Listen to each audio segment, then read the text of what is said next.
people are really gonna watch this? They ain't got nothing else to do. Right? Word. I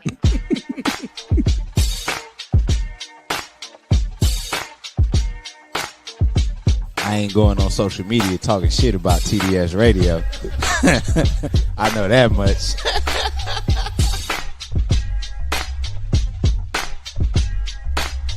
My man, Coach Block. What's up, cuz? How we living? You're rocking with TDS Radio.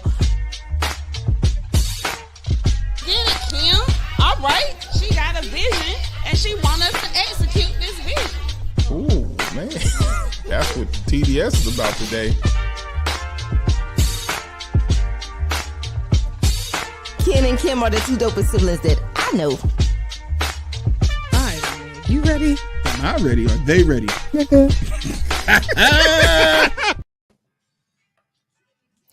What's up? What's up? What's up? What?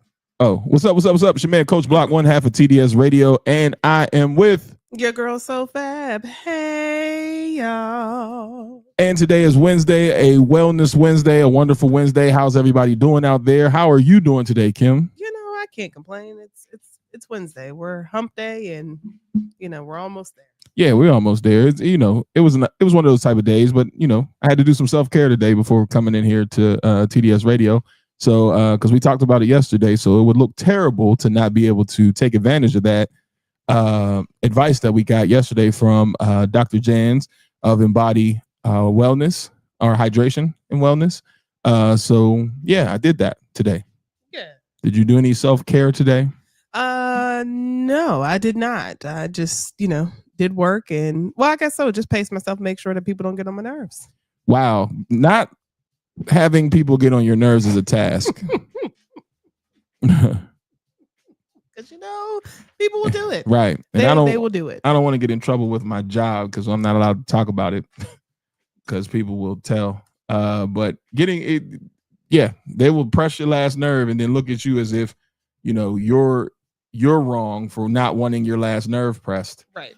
I only got one nerve and you want to be on it. Mm-hmm. So, but also today is a wonderful day. I had a good surprise before we get into birthdays and things like that for my praise report. My praise report, I guess we need to run the video and then, okay, so hold on 1 second. So today is, wait a minute. You can start it. Go ahead. It is the TDS praise report.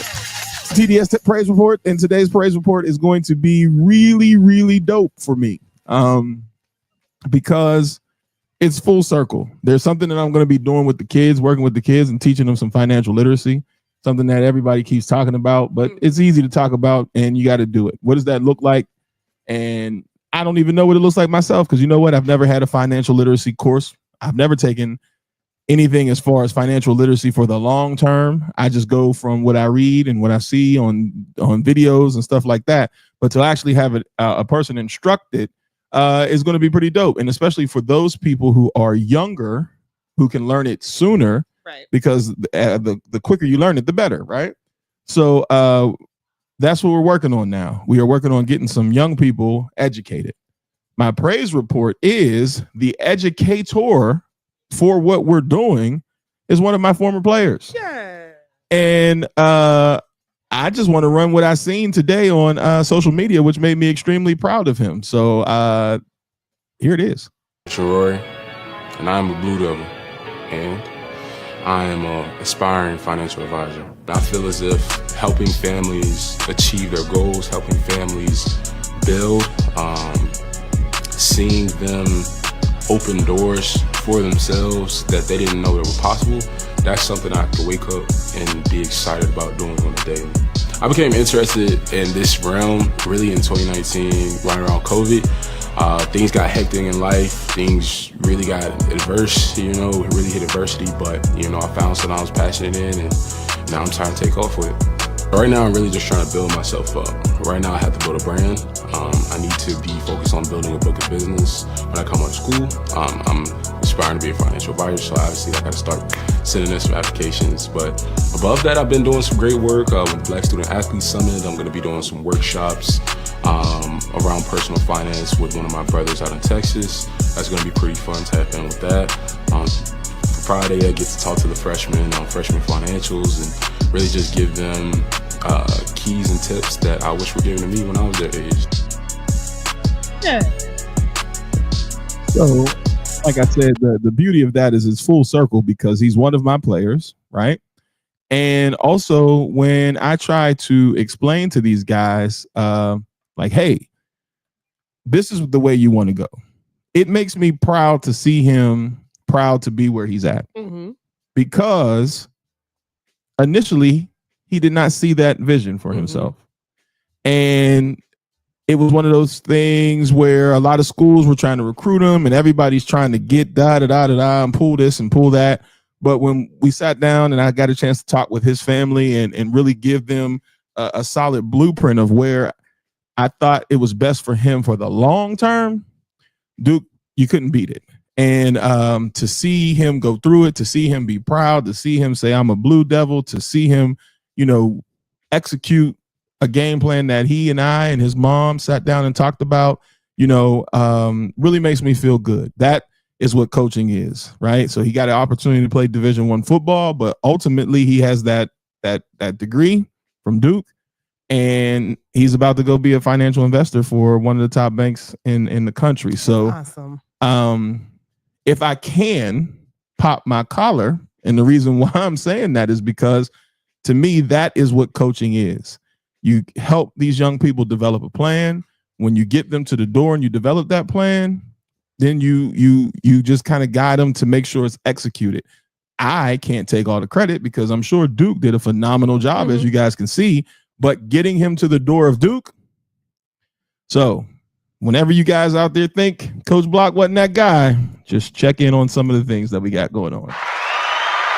Just saying. Yeah. And that's just one. There's more. That's just one. So pretty soon we'll be bringing some more of the other guys around who now are, it's crazy. These guys are now graduating college.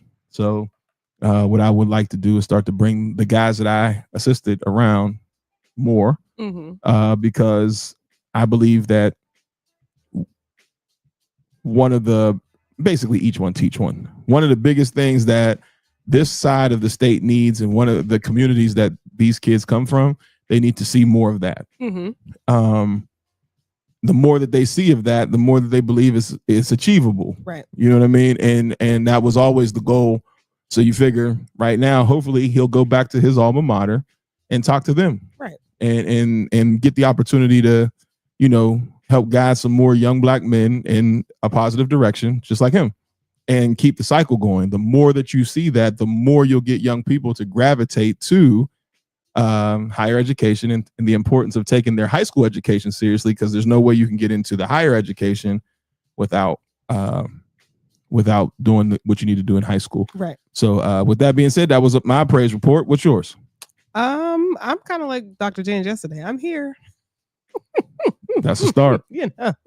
I'm here. Yeah. That's definitely a start. So I'm feeling better. Yeah. Well, that's a hey. That's a start. Yeah. Getting here is the hardest piece. And being here and being available. That's tough. Sometimes you just don't want to be available. You just want to be not seen.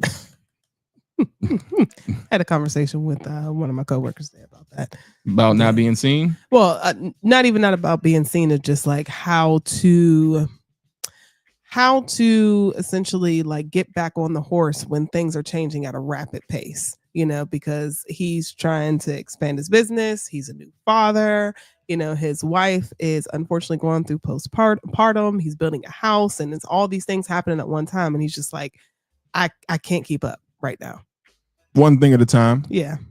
One thing at a time, because you can't cover everything. So just one thing at a time, and each day try to have a goal of what you would like to accomplish and just take the task one at a time. Right.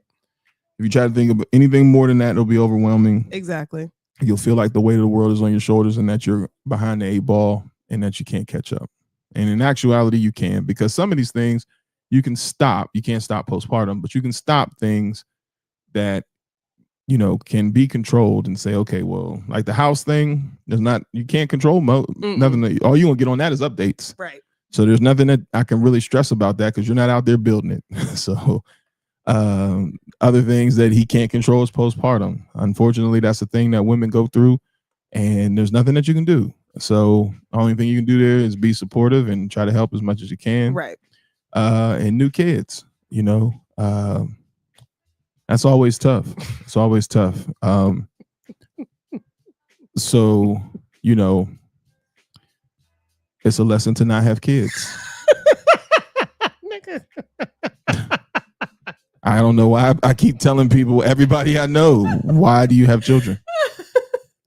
If you don't want your life to change drastically, don't have kids. Boy, did it. He went from, I'm getting ready to be the father of a son because he had a girl. Now he got the boy. And now it's like that boy is kicking your asses. Yeah, don't do it. I don't do it. Once again, I don't profess to be a comedian, but maybe I can be with setups like that because, you know, don't have kids.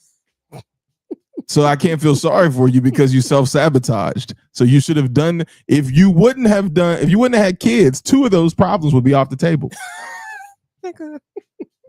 Anyway. If he didn't have kids, there would be no postpartum and there would be no daddy issues because I'm tired and drained and all that stuff. Because now the oldest girl's getting on his nerve because she's wanting attention because she's been the only one for about. And how many does he have total? Yes, 2. Under the age of 5. So one is a newborn and one is, I believe, 2 or 3 years old. So what do we self-sabotage? Build the house, have the kid, not have the kid and build the house. Because now, you know, what? Right. Something as big as building a house with a woman who's going through postpartum is probably driving him nuts. He'll be bald in no time. Yeah. Bing. You see this hairline? It was not always like this. It was not always my fault. I promise you. Do what you need to do, then have the kids. Yeah. And when you give people that advice, they don't always think it's coming from a loving place. But kids will ruin your life as you know it. It brings you a new life that you have to learn to enjoy. Anybody who tells you right out the bat that, this was great, they are lying to you. Glad you weren't on the call today. Yeah, he would have got to suck it up, bucko. That's what you chose. I mean, because there's nothing you can do. No, you know what I mean? There's nothing you can do. And unfortunately, you know, like I said, when people who have kids tell people who don't have kids to either don't have kids or why don't you just get these things done before you have kids? And they look at you like, what do you mean? We have kids. We're telling you that this shit is crazy. And maybe you need to do the things on your checklist first because these little monsters take over. And there's nothing, absolutely nothing you can do about it. Nothing. I woke up this morning, the little one's just cheesing at me. Aww. And it's hilarious to me because it's like, what you about to do? Some shit's about to go down. She's just sitting there. and I'm laughing at her. And she's just looking at me like Was she excited because it's your birthday? She was excited because it was my birthday. And so when I walked in the room, you got to be on. You know what I'm saying? So now get the crust out your eyes. Dad, let's go. Because I want to show you what I got. Aww. And so I meant to bring the kid's abstract mind of what I look like in her head. So she drew me. I said, who's all these people? Because there's a lot of kids in there. Well, this is Nadia. This is Deanna. This is me. I'm like, damn, it is a lot. And she drew them. They almost look like choir members. This is mommy. And then this is you. I'm drawn as a square with this little ass head and my black hat turned this way. I promise you tomorrow, please remind me, I'm gonna bring it in. That shit is, or I'll take a picture of it and upload it. On the screen. That was hilarious. It made me laugh because in her mind, this piece of art is the shit. Yeah, and you need to look at this and hang it up. Yeah, well, it's on my desk. Yeah. So then, but But the smile though, as soon as I hit the corner, like I'm still like, get fresh out the shower, get it together, get ready to take, do my morning routine, take medicine, whatever. And she's just on the couch like bright-eyed. Let's go. It's 6 o'clock. Hey, look at my goddamn picture. Yeah. Then when I walk past the stuff that was on the table, because I'm gonna get to it, but let me, get through. I heard he's not looking at the cards. Yeah, let's come on, let's go. You on? Let's do it. So my point is, like I was saying, with the guy that you're talking about, how do I get back on the horse? You don't get back on the horse. Just watch it ride off into the sunset. You don't get a new horse. That horse is over. The horse of pre-kid horse, yeah, that horse is dead. You'll never see that horse again. He should be glue. It's over. It's over. You get a new horse, bro. And I mean, the joy is to be able to laugh and fellowship with somebody like this. What he really needs is another dad. Yes, he does. He another dad. Does. He needs community. And even the mother, she needs community as well, because she just got this damn baby that's suckling on her teat. And it's like, it won't take the bottle. It only wants to feed from her. I'd be like, I can't do this anymore. I can't. I have realized a long time ago that I am meant to be an auntie. I don't want to be a mother because I don't have the patience. What do you mean you want to suck on my titty? I got shit to do. I don't have comforting brother words for that. Besides, I believe you are 100% correct. There's nothing that I would say like, well, cuz I'm like, you're right. I gotta work and this little thing just is sucking. No, you need to go over there. I'll prop you up with your bottle, in your mouth while mommy got shit to do. Because what? You like to travel too much for kids. Yeah, I can. And then when I see people traveling with strollers, Karen, no way in hell. There's no such thing as vacation with kids. No. That's just a kid event. And that was the thing. He said that they went on vacation. There's no such thing. Yeah, and he was like, I'm more tired after my vacation because we were essentially, it was all about Sophia. Yeah, there's no such thing. And then when it's a baby, well, the baby stayed. It was the older girl. Okay, like I said, how old is she? 2. Oh, that's a baby. Yeah. So you kids aren't cool till you can walk, talk, and feed your goddamn self. I need to know what you want to eat. I need to know when you have to go to the bathroom, and you can do it yourself. Mm-hmm. That's when we can move and groove. But all that, come on, hurry up, and all that, like what? All that shit, it's not fun. What I told Chiquita that before we had Yar, and she stared me in the face, y'all. You're just bitter. I had to eat that pill. I was mad because I'm like, you don't know. So then Yara's here. Ask her, am I bitter now? Every time she's like, and I just need, you have a child that you wanted when I told you. And you told me I was bitter. I was giving you the facts. We were living good. We were living great. You wanted a kid. Kid's here. Life changed. Deal with it. Now you want me to be like, oh, woo, woo, woo. And now you got, woo, woo, woo. Yeah, now she's on the couch looking at both of us at 6 a.m. like, I would have had to laugh. I did laugh. Because it's almost like when SpongeBob was waiting for Squidward at the Krusty Krab. He was like, that's her. And all I kept saying, and then she got offended because I said, what are you smiling about? She was like, why did he say that? I'm like, because what are you doing? She's so excited. But I didn't make the left to see the stuff that was on the table yet. So all I did was come around the corner. I just see.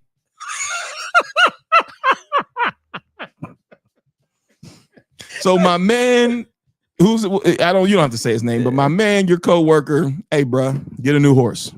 The other horse you had is glue. It's a wrap. And it's the quicker you can get to that point, both parents, and like I said, postpartum is real. So I don't ever downplay that with women. It's a real thing. Mm-hmm. But I do also believe that there is a secondary version that men suffer from as well. And they don't necessarily take it in. It's just like, oh, I'll get over it. Nah, because you're experiencing change as well. I was going to say, because he's going through it. Right, I can see it in his face. I'm like, you're going through it. So they're especially for younger people, before you sit down and have a kid, make sure you got the proper support system, because there will be times that you need to tell those kids to get away from you. And it's not to be rude, but you have to reset. If you don't reset and you just keep running with these little people because they're both really little, Very little. Mhm. you will burn out. And then that's when you see people who just they have breakdowns. Yes. Because it doesn't stop. Mhm. You know what I mean? So you have to have a community so that you can at least, maybe a grandma can take one, you know what I'm saying? Another Mhm. grandma can take another, or hey, can y'all just give us an afternoon to just be adults again for a Right. minute? You have to do that. And if that is not taking place, that's why he feels like he's wearing himself in the ground. Mhm. And parents, and especially moms, feel like you have to do everything and you have to be there and you have to, and then it wears you out and then you're just, there's nothing left. Ooh. Take that kid and say, can I just have a minute? Now, the blessing is if you do have a community. Some Mhm. people don't have a community, but Right. we can talk about that when we start talking about the stress Mhm. relief and with Auntie V. But you know, if you don't have a community, don't have no kids, Listen. or just understand what you're about to get yourself Well, into. even with having a community, I'm still like, no, because I still got to take that little bald-headed baby back with me at the end of the day. And it's going to be sitting there looking at me smiling. I'm like, I can't believe I did this shit. Mm. You know how many nights that was? There was a night. I know this shit ain't. This is. This But is not birthday conversation. it's not birthday conversation. But the hell with it. There was a night with Deanna, okay, where she's crying. And I mean, she is crying. She would not stop crying. But this is not, I'm hurt crying. This is just, I'm a baby and I'm getting this shit out. And yeah, I'm just whining. And as a new parent, you don't understand that this is not a problem. You see what I'm saying? Like, your mind is saying, what do I do to fix your little ass, as you're in here just that whining. there's nothing that you can do, right? And so I thought my mom was an ass because I call her like, baby won't stop crying. You know, she's like the Terminator. She don't have no emotion. There's nothing you can do. What do you mean there's nothing you can do? Let her cry. She went down the checklist. Does she have a fever? No. Did you change her? Yes. Did you feed her? Yes. Did you burp her? Is anything wrong with her? Like, as far as any like limbs, any of that stuff? No. Oh, well, you gotta let her cry that shit out. Huh? But she won't stop. She will. Click. And you know what I love? Mhm. Whoever created the swaddle, they are a genius. Because when you swaddle a baby, when they're fussy and they just go right to sleep, yes. All right. So I then love you. I'm gonna hit you with this. That shit didn't work. It didn't. I had her swaddle so tight she was sweating. Like, that shit didn't work. So, and I'm telling you, and I didn't do it with the actual swaddle contraption. Yeah. I learned it from the nurse at the With the hospital. blanket. Hand, crossover, tuck, right? Yeah, that shit didn't work. So then, as that's happening, her mother goes, ah, and runs into the bedroom and shuts the door.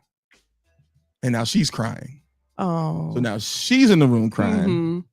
Baby's in the room crying, and I'm sitting in the living room in the dark, like, what do I do? It was the wildest shit in the world. The wildest. So then now you're realizing at this point in time, I don't control either one of these situations. Because I can't fix her because the door is locked.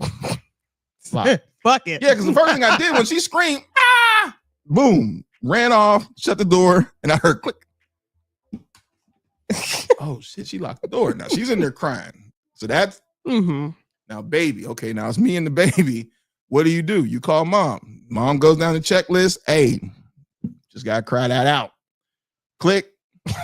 Yes, because I'm not trying to hear that Yeah, shit. I don't want to hear it either. Because she's like, because you know, in the background, is baby crying. I don't want to hear that shit.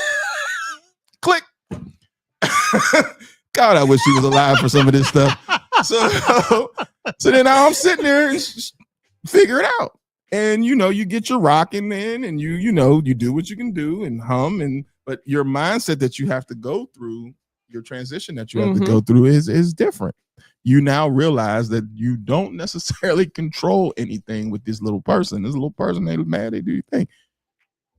But then the next day, mom came over and then gave you relief. That's what I'm saying about like community. Because Just let me get out the house, even if it's just to go to the store without a child and Right. without a car seat and without a stroller and without all the shit. And bottles and and formula bags and some all that. water. Yeah.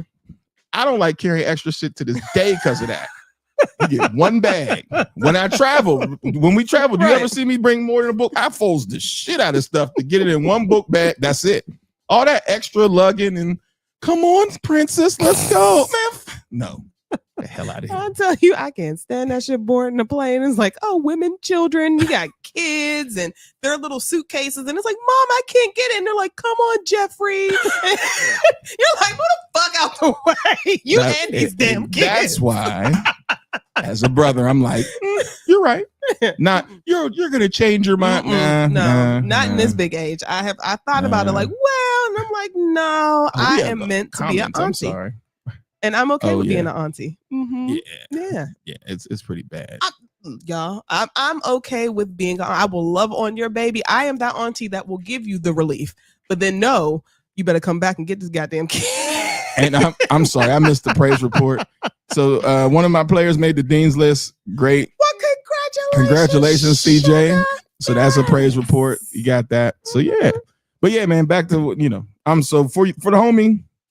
Yeah. If you're watching, my man, get some help Mhm. as far as just, some community. And then also, if you can, get you and your lady some time so that she don't feel like a damn, nursing cow I was where about to just all she's say. doing is pumping out milk. Exactly. Let her be normal for a little bit. Give her some time by herself too. Like, so she may need to get away from both of y'all. Mhm. I didn't realize that either. I'm like, what do you mean you want to get away from us?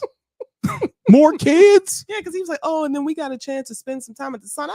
Fuck a sauna. I don't want to be in a sauna. I want to be somewhere without kids, eating good, being rubbed on, and not around you. Like, Don't have kids. Ever. Don't do it. It's okay. It'll be all right. Don't have children. Yeah, please don't do it. Because that lifestyle does not come back to you. No. Like, I'm literally fussing with a friend who's talking about how, like, she's about to be an empty nester. mhm. And she feels as though, like, well, I want a relationship, I want this. And I'm looking at her like, but why? Just chill. You spent 18 plus years in this mode. She's leaving, the relationship between you and the father has dissolved.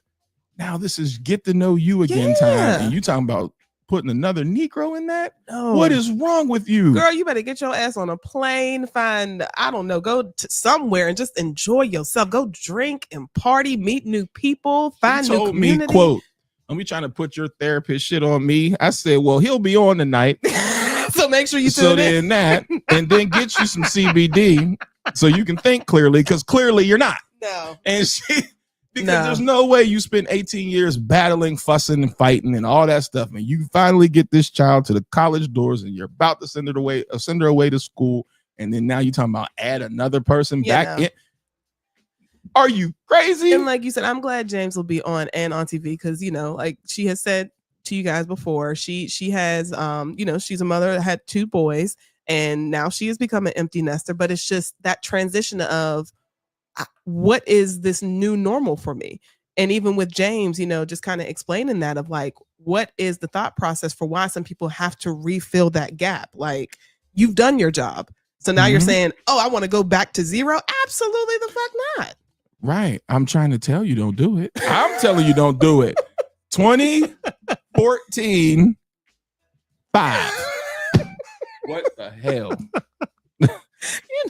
Y'all reminds me of Coraline. Mhm. The head, like she's just so damn cute. Like 5, man. Like 5. And while you love the little one to Yes. death, because granted, she is beautiful child, beautiful spirit. There is not an evil bone in this No. child's body. I'll tell you about that in a second. Then, but so it's not her fault. So you used to look at it like, fix your grumpy ass self, but just know you got 13 more years, pimp. And when she impersonates you, it's hilarious. Yeah, you got 13 years. That is time, Yes. hard time, Mm-hmm. because that's more money. Mm-hmm. Because then it's never over. It's never over, right? So then even the guys that celebrate shit like, oh, I ain't paying no more child support, right? college. Right. Because now I get hit with that. Can you help me with my credit card bill? Are you serious? Yes. Why am I helping you with this? Yes. Who told you? Then that's done. Dad, what? I ain't eating. Well, what the hell? What do you mean you're not eating? What? Groceries. Oh. So now the funny thing is she's balancing, the 22-year-old now is balancing real life, social life, and school. So I work and I get paid. Mm-hmm. But I want the freedom of my own place. Mm-hmm. Well, freedom ain't free. Yeah, it's not free. But then I want to go out. So then I go out. But then I forgot. I You ain't got eat. bills. Yeah. The balance, Mhm. which is, that's fun. Like I tell her, and I give her the horror story all the time. Just remember, whenever you get ready to find that guy and y'all have a good night, your mother and I had you at this exact age. Now add a kid into how you feel. Right. It's crazy. Will you make it? And her response was, y'all are wild as hell for that. Yeah. But we did it. But just remember that whenever shit get good to you, and somebody talking in your ear, add a little you to everything that you're doing. Mm-hmm. Shit was not fun. Smiling at you like what? Add daycare, add all that shit Mm-mm. to everything that you think you're doing now that's hard. So, you know, and then it doesn't stop. So then now you go into that version of a parent. And then that's a thing. Then you get hit while you're handling that. Here go my report card. Mm-hmm. Straight A's, bruh. Hey, run it in, my nigga. Need a couple dollars. Run it in. Ain't heard from you in a month. I know, but you hear from me now, though. Hey. Need a couple dollars. And took the picture. She said, "Bow, yeah, bow." yeah. Run it in. There's not a B on the damn paper. And Wait, Nicole said 29, 20, and 10. What the hell was I thinking? word, that's what I'm saying. Like when we start talking about this, when people, because you know, it's like one of those weird things where everybody's proud of their children. Yes. But we also know the life that we left behind once we had those children. Yes. And it's never the same again. And some people don't make it through that transition. And it's tough. Mm-hmm. And when, depending on if you're by yourself, depending on if you got the right support system, depending on who you had the child with, because that's another damn thing by itself. So That's another reason why I'm like, nah, because like you said, things change. So it may have been cool and gravy beforehand, but then now that kid come, people start getting stupid, and you got to deal with their family. Gabe, 17, 13, and 17, 3, and 1. Ooh, Yeah, welcome. Thanks. That's what I'm saying. Yeah, that one. 3 and 1. Nothing. Well, wait, let's bring Auntie B in because you know she always got something to say. 17, 3, and 1. Goodness, because she's a whole different perspective, honey. Come on in. Yeah. Goodness, come on in, Auntie B, because I don't know. I will say this: I have to give it to those of you who have more than one. Oh, is James there? Wait, Nicole said being single parent, putting your boy CJ through college. Yeah, that's another thing. Having to do it on your own. And the 1-year-old is the boss of all of them. Yes. Another And reason. Hold on. Let's see. Let's make sure everything's right here. Well, as you guys can see, first we have Auntie V in the building. How you doing? Good. Thank you very much. Thank you very much. I didn't even get to the birthdays. I'm sorry. I only have that many, so I will run the birthdays down real quick.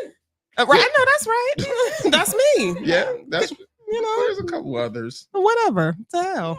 We'll get to y'all tomorrow. So real quick, we don't even have to do the graphic or the song. Got James Gibson, April Payne, Sylvia Chisholm, and Dwayne Thompson.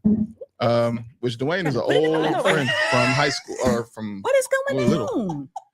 So happy birthday, everybody whose birthday is today. And so how you been? How you doing? I'm okay, boo boo. How Good. you doing? I can't complain. I'm here. Why? That- I mean, Hello? Yeah, I love. exactly. There's no reason. because you got her. She's 5. 5. Yeah. Big 05. Yeah. Woo. 13 years. I know. That's a cool kid though. She a cool kid. Yeah, That's so the good sweet. thing. The good thing is that she's not like a bad kid. No. I was saying none of your kids And- are bad. No, and the thing about it is different with this one is the other two are Pittsburgh kids. what I mean by that is there's not a lot of like emotion. They're more so like, where's my room? Give me my stuff, feed me. I'll holler at you every now and again, and then I'm good. Mhm. This one though, Daddy, you didn't give me a hug. Mhm. Okay, let me give you a hug. So I gave her a hug. She said, I need 2 more. She's quite precocious. I love that about her. There's 2 more. I said, there's 2 more. She See, is. and then I hit the door, but Daddy, you can't leave yet. Why? That's what this happened. Because what about Mommy? Aw, She's a giver. that. Oh Yeah, my she's a kid. goodness. Walk out that door. Literally, she had a breakdown because her Grammy left and didn't give her a hug and a kiss before she left. Oh, We had to call her back to come back around the corner because all we heard in the bedroom was, Oh, and my she's in the bed goodness. crying. I'm like, what is wrong? Grammy didn't give me a hug. Oh, you Bless her got to heart. come back on that. You do. What do you mean? You got to come back and be like, oh, let me give you. Let me. Oh love yeah, on you. that has to happen. Yeah, you got Because to. she didn't want us. So Chiquita was like, well, come here. She's like, Girl, no. I said Grammy, damn it. I'm So- sure you hear me through these tears. Yeah. So then also we got a double whammy here for you today. We also got James Parkins who will be jumping in. How you doing, sir? Come on, fam. Good to see y'all. Good to see you Hey, as well. James, how you doing? I'm well. We are all together. I'm I feeling know good that's already. All the Good. fam is together. Good. Yes. No, that's right. Hey, now. Uh-oh. Hold on. Where'd he go? He's still there. He's still Uh-oh. there. Hold Okay. on. I'm Still trying to there. fix this so that we can have never mind. Stop touching shit. I know, right? I was trying to be fancy. I'll leave it alone. Before it don't work, then he disappeared. Then it's like, oh shit. Yeah, There you go. that was an event. Wasn't it? It was Like, an event. damn. That was crazy. Oh, and Gabe said, what's up? Your cousin. Gabe said hello. Because Auntie Yeah. V, how you doing too? Hey, honey, how are you doing, dear? I'm well, darling. Good to see you. I know. Good to see you too. So let's Why are you not here? Ooh, uh-oh. Yeah. Last minute request. See? Stop messing Want around to with make grown folks. accommodations. So because everybody here, you know, is parents, even Mason, because Mason's a Bill yeah, he is a bill. and response. So, you know, we're talking about Responsibility. yeah, I was saying we're talking about responsibility and we're talking about stress. Mm. So, I mean, I'm sure some of you, I mean, you guys heard some of what we were talking about when you came in. Mhm. Let's jump into that. So, when we're talking about like parents right now and new parents and parents of older children now, when their children are changing, Mm-hmm. how do you handle and manage that stress plus your own? Like, so you got your own shit you're dealing with work and da, da, da, da. Then you have the kid stress and the family stress that all come in on top of that. So like Kim, you were saying for your friend, where would you guys as professionals, where would you guys tell him to start when he's feeling overwhelmed? Mm-hmm. Well, first of all, being overwhelmed is it's natural. It comes with it. Mhm. It's how you manage it or how you deal with it Mhm. that's important. Okay. I feel. Mhm. And you know, I that whole scenario, I didn't hear all of it, Mm-hmm. but I was like, I was like over there saying, oh my God, yeah. Oh, really? I remember all of it. Mhm. I Mhm. remember all of it. Yeah. And being by yourself, because we lived in Mhm. Texas at that time. Okay. So we didn't have a support system. Ooh. So it was, you know, so it's rough. Mm-hmm. It really is rough. You Mhm. learn, for me, I learned to depend on Kenneth a lot. We depended on each other a lot. Mhm. And I think we were blessed because we recognized that we were losing our shit. We were losing our shit. You know, we were just losing it. Yeah. You know, Yeah. And I'm glad you say that because I think a lot of first-time parents really think like the thoughts that are going on in my head, only I'm having those until, like you said, they find their community and be like, "No, nigga, like this is normal. Yeah, This it's is real. normal." This is It's it. real. Now, yeah, because I mean, like for us, because I was also in nursing school at that time, Mhm. so I was blessed to, you know, for one person in particular to recognize. She was like, "Girl, what's going on with you?" Mm.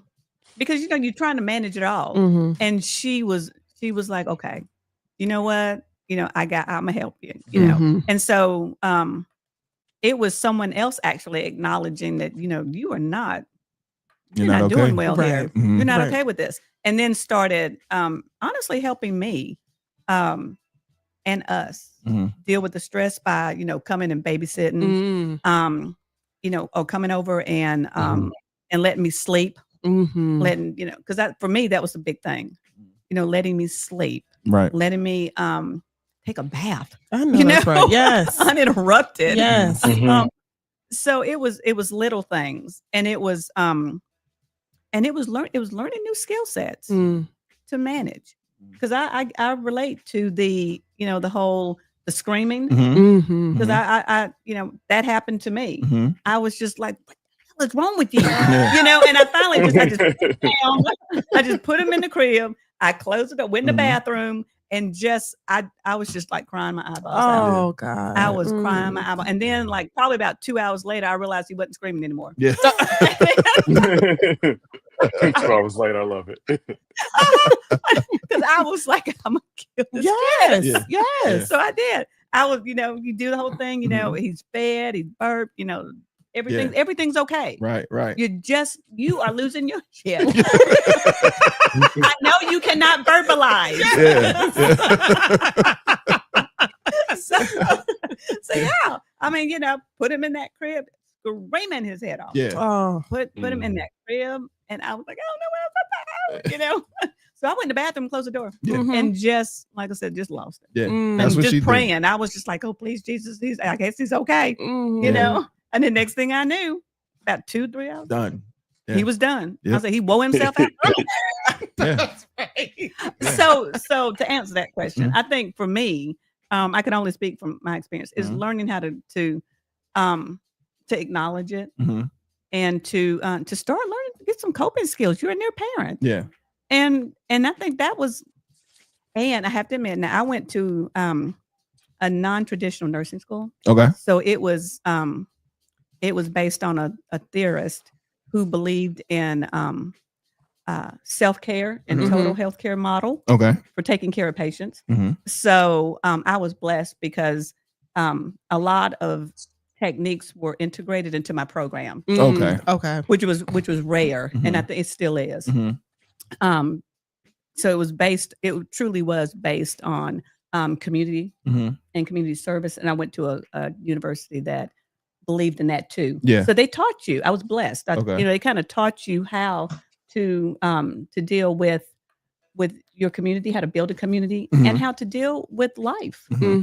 Mhm. Mhm. It was a very unique college, because Yeah. that's what you did. You Yeah. learned how to deal with life, Mhm. because life, as the kids say, life be life. And And I do. mean, but it was life and back then too. Mhm. Right. So yeah, so I was blessed Yeah. because my nursing program integrated.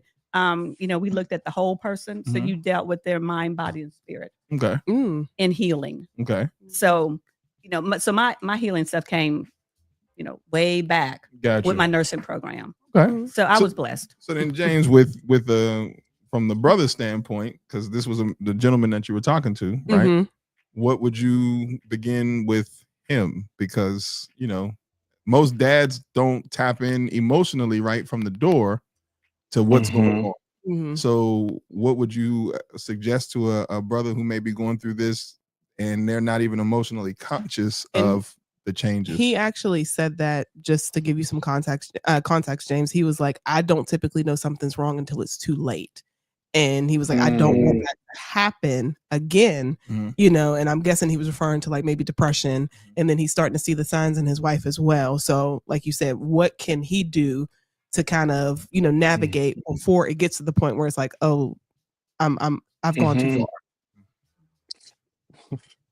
What's so funny, I hate to even say it, is take care of yourself first. And it's amazing. I'll say this, the two things here. One, what parents and brothers, parents period, but especially brothers are dealing with now, with parenting, is drastically different than what parents, say 50s, 60s, had to navigate through. Um, if you're a parent, there's a book I want you to get. It's called The Anxious Generation.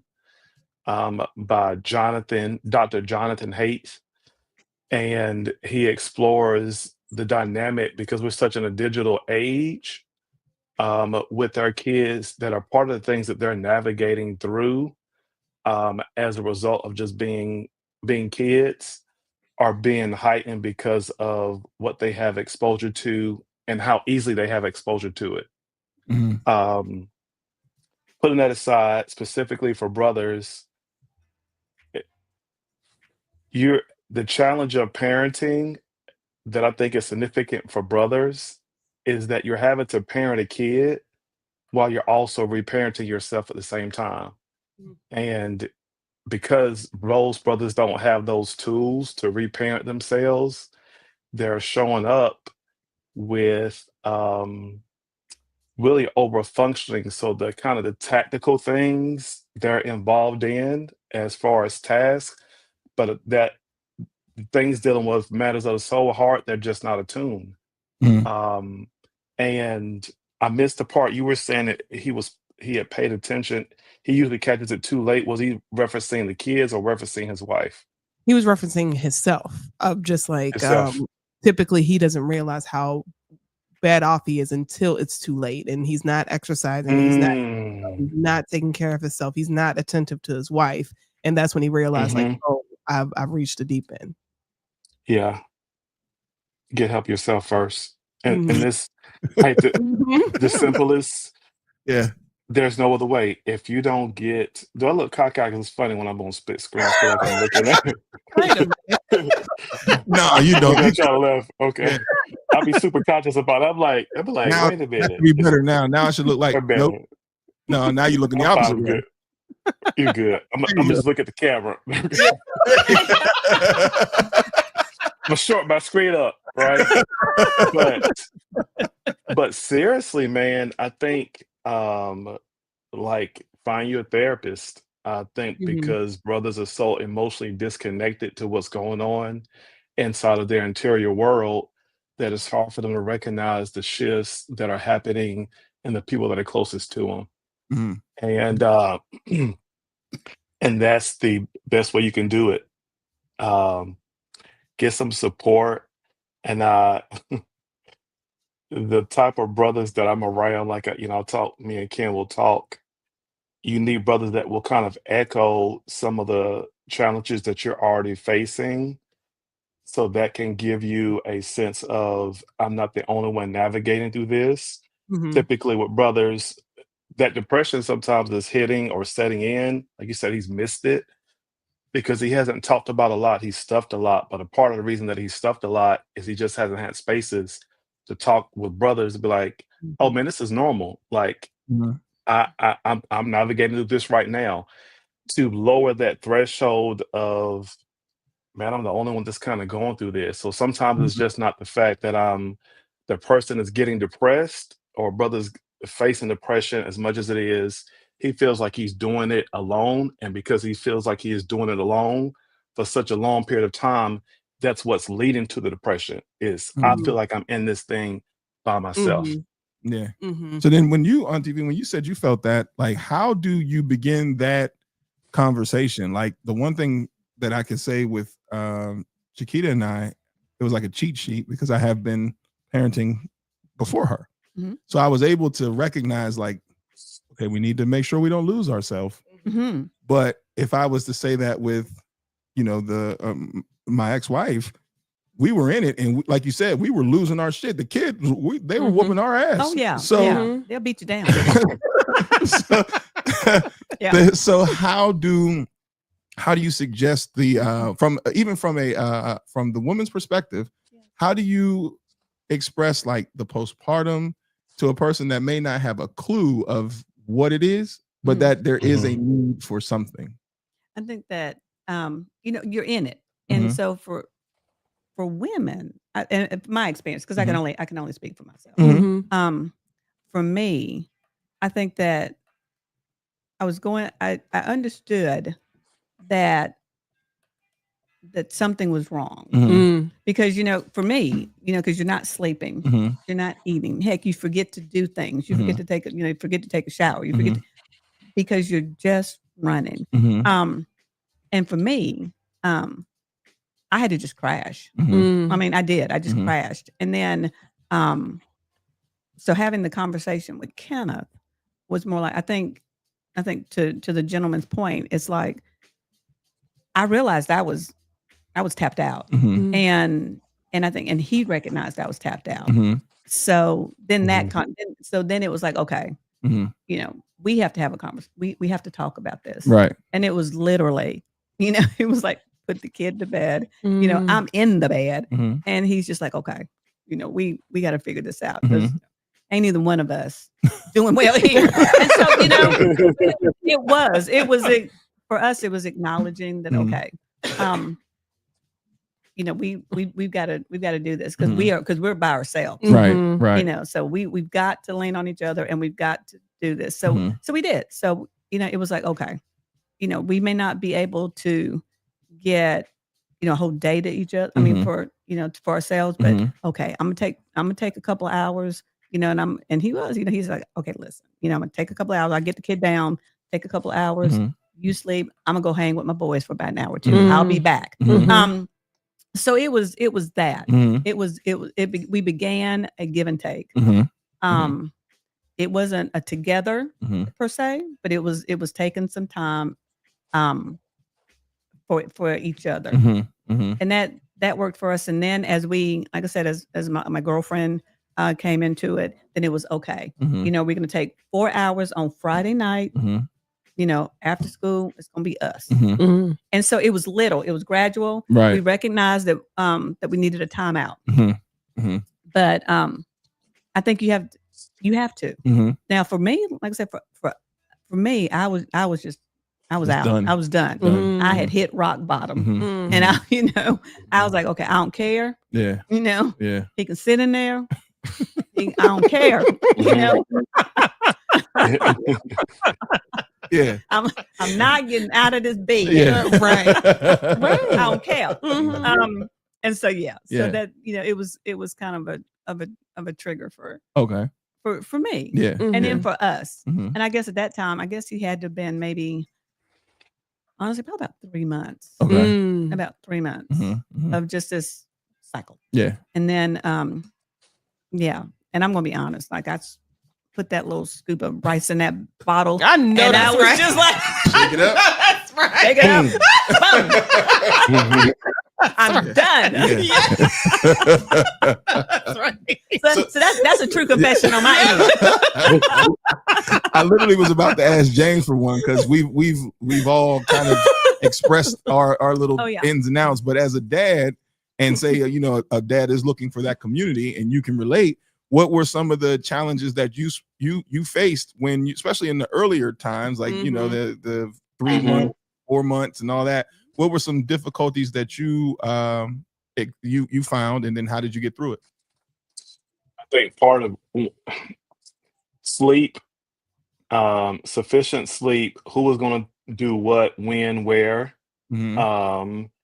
And I think that's a part of the conflict is if you're not clear on who's going to be doing what, then sometimes when you're tired, you're assuming, hey, I've been now it's your turn, but you Right. don't know what your other partner's capacity is, Mhm. or even ask them or inquire, and that creates conflict. Mhm. Then obviously, as brothers, when you are already having to work provide for your family, the how can I say this? The assumption that most men carry, or that especially in the early stages, when you have a child, is okay.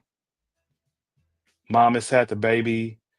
Now I'm all in, and that means I get no break for the next 5 years. Mhm. Mm. Mhm. Right? Mhm. It's like whatever she needs, and brothers won't admit that to themselves that, hey, I feel like I need a break too. I Mhm. know you carried for 9 months, and you know, I need a break too. Brothers wear that as am I stuck? Your cousin said saying it's your turn sounds like war when both of you are tired. So them is fighting words. It don't have to be the Fighting whole words. time. It's not like it's not like forever. Yeah. You know, it's just Right. it's short periods of time. And if you're a good dad, if you're a good father, most of the brothers, they're gonna take the L on that. They're gonna be like, they may fuss and fight, but it's gonna be like, all right, just get your sleep. I'll make it work. But Yeah. if that continues, I think that's the thing that causes the challenge is you can't do that continuously without a cost being paid for it. Yeah. For you. So I think that for me, it was who's going to do what when, and really just clarifying expectations. I think if expectations, and again, there's only so much you can do because, when my son is 9, it's your first child, you don't know what to expect, but it's your first. So it's like, how do I clarify like expectations about what I want from you, how you can support me? And thankfully, my spouse was not navigating at that time postpartum. So when you add in postpartum, that's the thing, it sets into a whole other dynamic. So if you have a spouse who is dealing with postpartum, this is just not normal.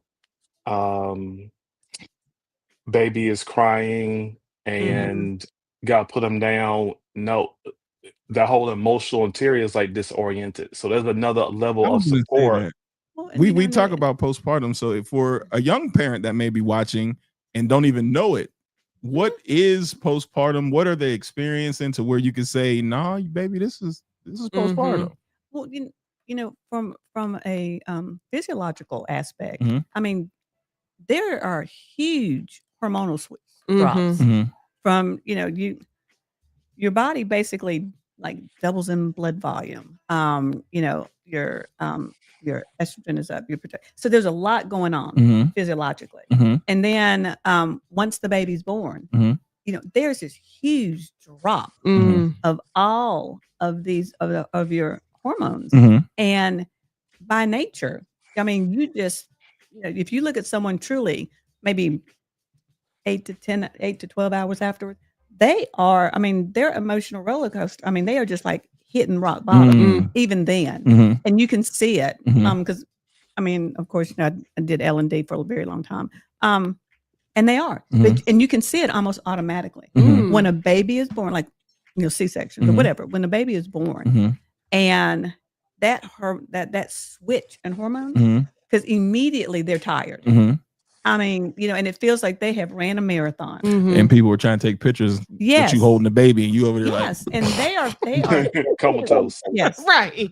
They are physically and emotionally spent. Yes. Yeah. And that postpartum is real. Because nothing, everything's out of whack.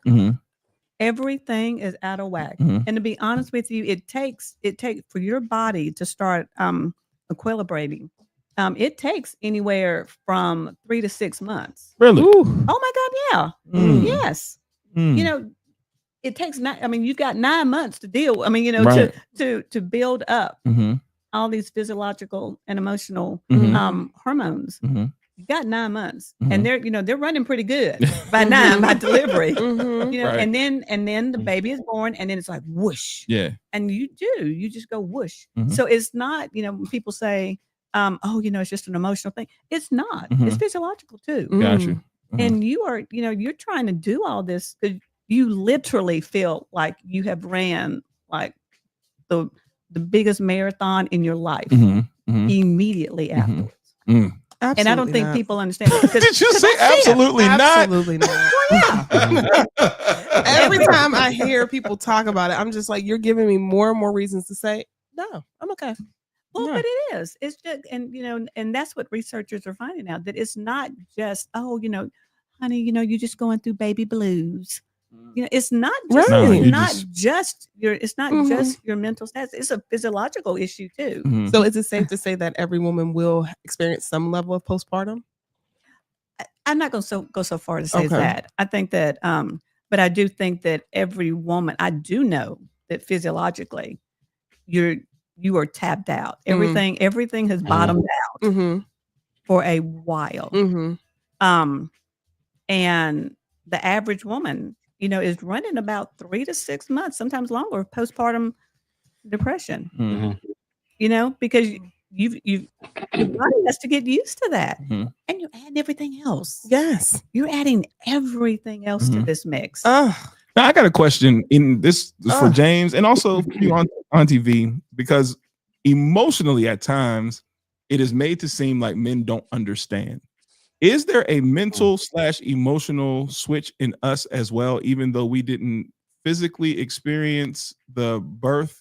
Is there a connection like with your partner where emotionally, maybe mentally, you have triggers inside of you as well, to where you actually are experiencing a form of postpartum, or you are going through something as well because of what you viewed your spouse or significant other go through?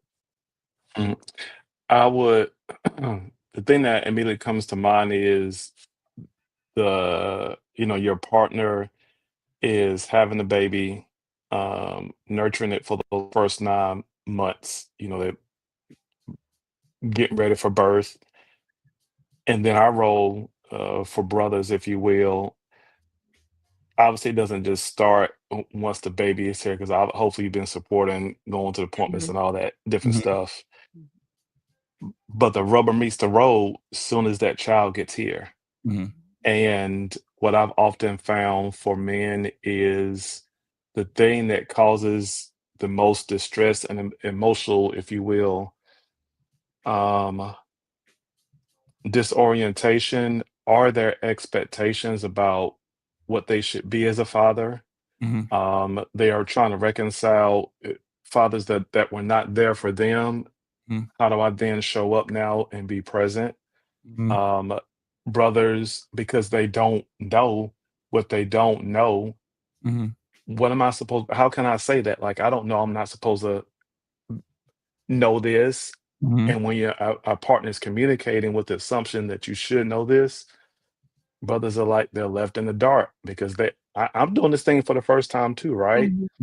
So I think, and this goes for both, I think, women and men, is that your expectations about what you're supposed to be as a parent when that infant gets here is oftentimes causing the most distress as you parent, is because you have this model in your head about who you're supposed to be and how you're supposed to do it.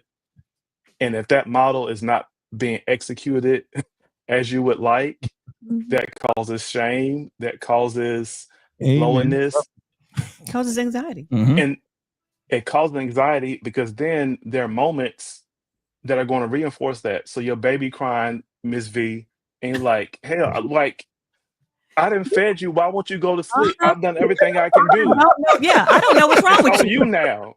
I don't know what's wrong with you. Yeah. So what is that? That triggers a feeling of helplessness. Yeah. And when that feeling of helplessness gets triggered, oh man, that's when your history gets triggered too. Because now it's like, man, what do I do when I'm helpless? That's why I said so much about parenting is reparenting ourselves. And as I know, we're talking about when babies are born in that early stages, but the developmental needs change obviously as they get older. Yeah. And so right. So we look, and that we're going a whole emotional tapestry about that. I think you were mentioning who were you saying about the person that potentially wants to have another baby after they've already had 3? I had stepped away. I don't know. I don't think anybody said that, brother. No. No. Nobody said that, brother. But you put that in the air. That's y'all. Not y'all. Well, y'all referencing somebody that was saying potentially having another baby. Okay. I don't want y'all. I bet you it was when you were saying that the lady wanted to add another yes, that's what I was talking about. To her. To her after her child, she was gonna be an empty nester. Oh, yes, empty nester. I bet you that's what it was. Yeah, because that's the whole thing. And matter of fact, 'cause I'm not gonna say her name, but I'll definitely cut this part. No, I'm not gonna say her name, but I'll cut this part and save it for her, because what we were asking, Kim and I were asking is, and then Auntie V, you can fill in on this as well. Kids are gone. Yes. You done did your job. Yes. And then, she motherhood for her has been a struggle with, just making sure everything is balanced because her relationship ended up dissolving as well. But now your child's getting maybe 18 and be out. But she feels like she don't want to be in the house by herself. And I have a question also on top of that, James. Does empty nester have anything to do with the relationship that you had with your parents? Say one more time. I wouldn't say that specifically. What I would say is the challenge of parenting, and this is I'm just making a presumption here. So say if you have your partner in the household and you have kids, the primary coalition, if you will, the focus really should be maintaining you and your partner's relationship. The kids are there, you love them, you want to nurture, develop them right. But your primary priority, the greatest thing that you can actually give your kids is a healthy relationship between you and your partner. And what happens is if you do not get certain needs met from your partner, what most often happens is your child becomes an emotional surrogate to get those needs met by them that they really should be getting met by your partner. And so when your kid has been kind of like your space where you actually share all your thoughts, emotions, and feelings, when it's time for you to be an empty nester, like you're more emotionally connected to your child than you may be to your partner. So now you're in a bind. I've treated my child, which I love, as a surrogate spouse, but my real spouse or real partner is here. Where do we go? Because we've been like not doing our thing for 18 years. Yeah. Now you're looking at it. I don't even know you anymore. I don't even know you. So this is why, people, couples, they come to this realization like, hey, we need to get our stuff together before our kids get out, because once they get out, we're not going to know. I don't know if we're going to last because we ain't built and cultivated our relationship together. Absolutely. And that is the thing. I promise you, I told Chiquita that too. I said, look, we're not going to lose ourselves with this child. We are not going to let her win. Like, and there was times where we would high five each other, like, got her, bang. Because together, baby. That's what I'm talking about. Just a team. Because you do feel like the sad part is learning this now with another person. Like, and I think about like things with my ex where I'm like, if I would have known that, you know what I'm saying? Because you didn't know. But that similar to what James is talking about in the relationship, we lost each other with the kids because everything became about the kids. And so then now you looking at one another and it's just like, you're just mom, I'm just dad. The whole relational part is almost out the window because she had a son before. So then, now that's my stepson. Then now we got the little one. So then now it's just like, we in the motion of just a 3-ring circus in here. And then you think because being the best mom, being the best dad, that becomes priority. You forget like, this is my partner. Right. It's me and you versus them, not the other one. That's right. Because they're going to be gone. Right. And they're going to leave us. Yeah. They leave us, right? They leave us. Yes. And that's definitely something that, it goes to the back of your mind when you're starting. You really don't, like you said, the expectations that I want to be a good dad and I want to be a good mom. And then you, like you said, you bring the traumas of, okay, my dad messed up here. I don't want to mess up here. And then you start overdoing shit. And that's why I was asking, like when it comes to what you experienced growing up, does any of that essentially funnel down into how you raise your children and making sure that everything is perfect? Absolutely. Whether consciously or unconsciously, I said this to someone that I was talking about holding your parents with humanity and how, you may have had an experience, with a caregiver who they really just didn't show up. And so you've kind of put them in this kind of monster category, if you will. Mhm. And then you get your own kid and you start parenting and you start seeing in some ways how that voice, sometimes you may not be acting it out, but that voice of your parent is in the back of your head when you go to discipline your child or you want to discipline them in a certain way. And you vow to yourself that, hey, I wasn't going to do this when I became a parent. Mhm. But it's a part of you because you were in that environment for such a long time. So regardless of if you made the vow to say, hey, I'm not going to do this, there's just no way some of that residue does not come with you when you start parenting. That's when it's most often seen because you haven't had a kid before. Once you have a kid, now all that stuff is going to be, I won't say all of it, but you're going to be faced with the reality of your history and your parents' history and how you parent your child. Um, I have a and you just made this point, Ken, that typically what happens is if you didn't feel like you got a certain thing from a certain parent or your parents, unknowingly you try to overcompensate. You're not trying to Mhm. overcompensate. You just think you're just trying to do something different. Mhm. But for most of us, we end up swinging to the other side of the pendulum. And it's only when we start kind of doing our own interior work, doing therapy, that we kind of come back to that center of realizing, like, man, yeah, my parents didn't show up for me in this way, but that doesn't mean I have to show up in every way and not miss an opportunity for my kid because that's going to teach them that I'm always going to be here for them and they won't know how to handle life. So Right. Right. and that can hurt to be like, I actually need to let them fall Yeah. and see what they learn from this, not Yes. rescue them from it. Yeah. Absolutely. Yeah. I believe in that. I have a real life example of that. Like, I was always traumatized because our mom would always pick me up late from daycare. Always. I'm always the last damn kid. And I used to not understand, like, why is this woman always have me late with the damn teacher? And I'm sitting there looking stupid, like, she's like, I have stuff to do. So then my thing now is, and even with Peter, when it's my time to pick up Yara, I pick her up early. And it's a trigger because I'm like, she will not be the last kid looking at me. That's so crazy. good.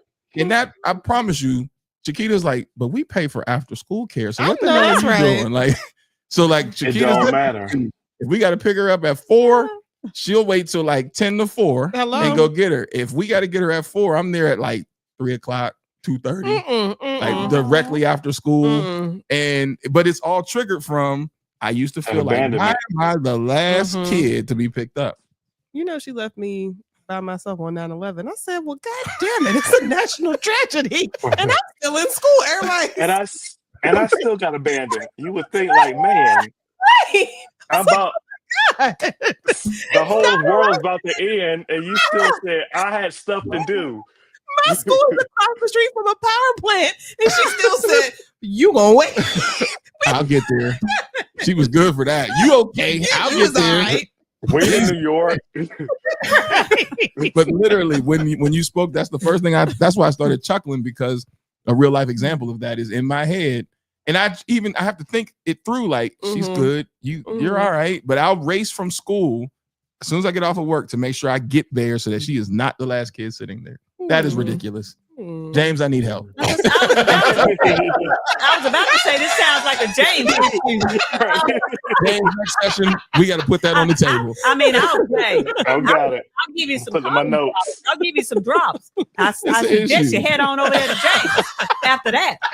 Yeah. I'm gonna be honest with you. But have you dealt with any of that on TV? You talking about just when I was raising kids?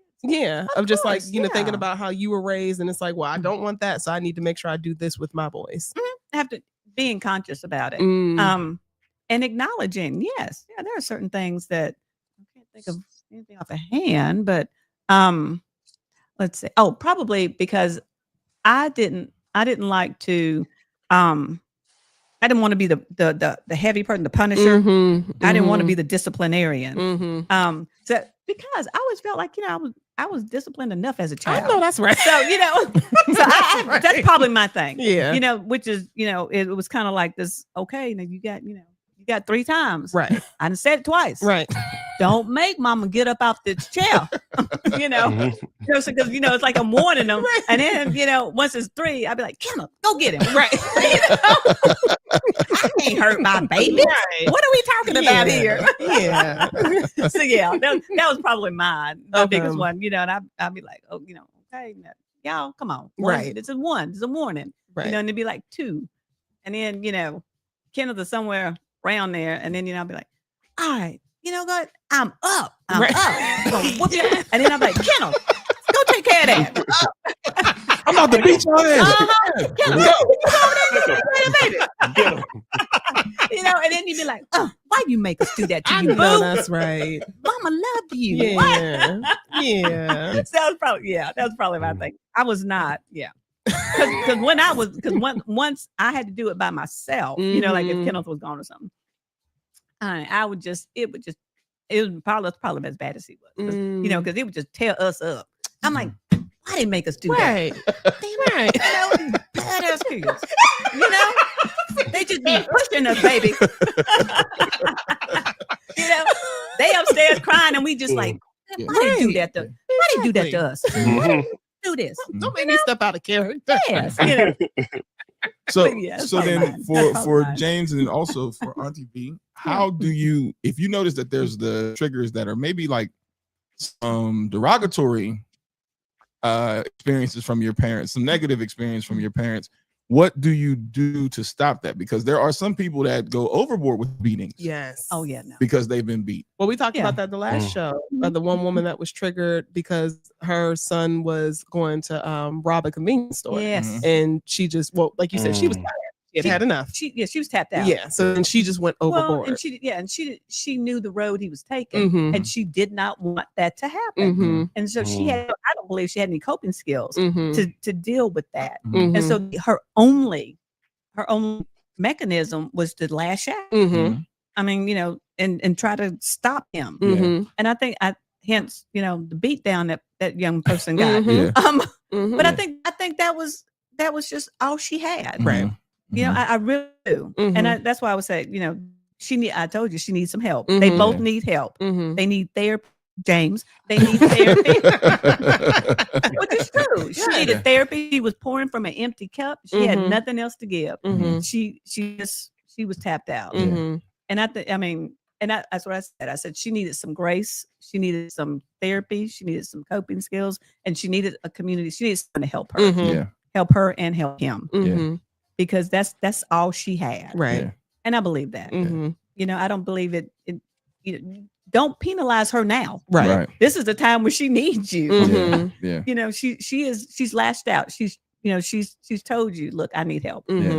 I need help. He needs help. I don't want this for him. Right. So James, how do you reset? You get what I'm saying? So like, I see this coming, or in this case, I feel like the mom was already tapped out. There was nothing left in the cup whatsoever.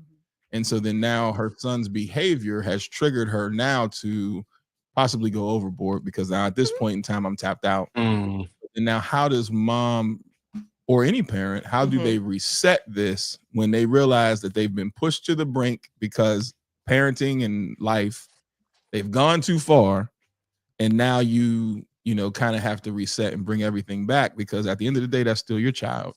And so what tools, like you said, coping skills, what do you start to develop because you were done? Yeah. One of the big things, what often I see, and I can only speak from experience, and then working with parents and what they navigate through, is the seeds start early, but you reap them later. So when you don't set boundaries with kids very early, very often you get, and I'm not sure of what her situation is, like specifically, but you often get this type of behavior but it's fully grown now because there were no boundaries set very early on. You just gave them pretty much carte blanche to do whatever they wanted. Mhm. And now that's emboldened in them this feeling of, I can do anything that I want without consequence.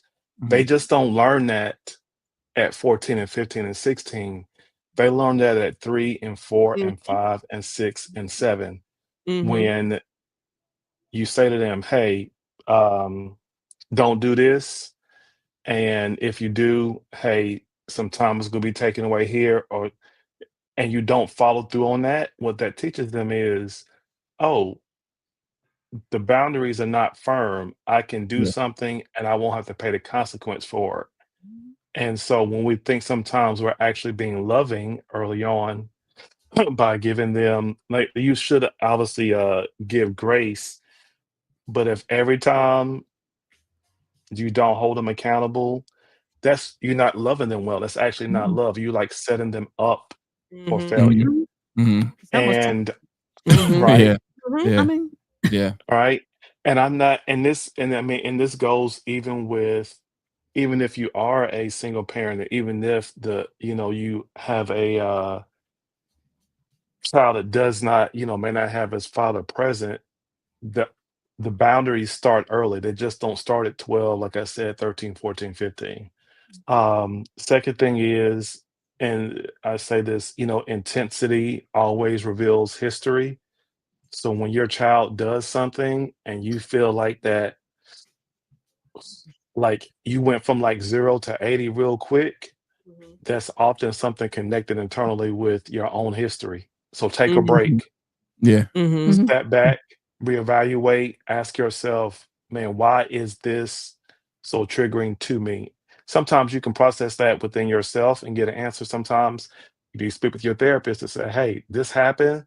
Mhm. And like I immediately got triggered. And because you may not even know why it was so intense until Mhm. you actually sit down with someone and explore. Mhm. Mhm. Oh, when they said this, oh man, it reminded me of this moment where I was telling the truth to my mom or my dad, and they just dismissed me. And they Mhm. didn't even, or if you got siblings, I'm always the one that's having to, my sibling don't do something, but it's on me. If something don't get done, my Mhm. parent looking at me. And Amen. it's like, I'm still a Why ain't child. you vacuum that floor?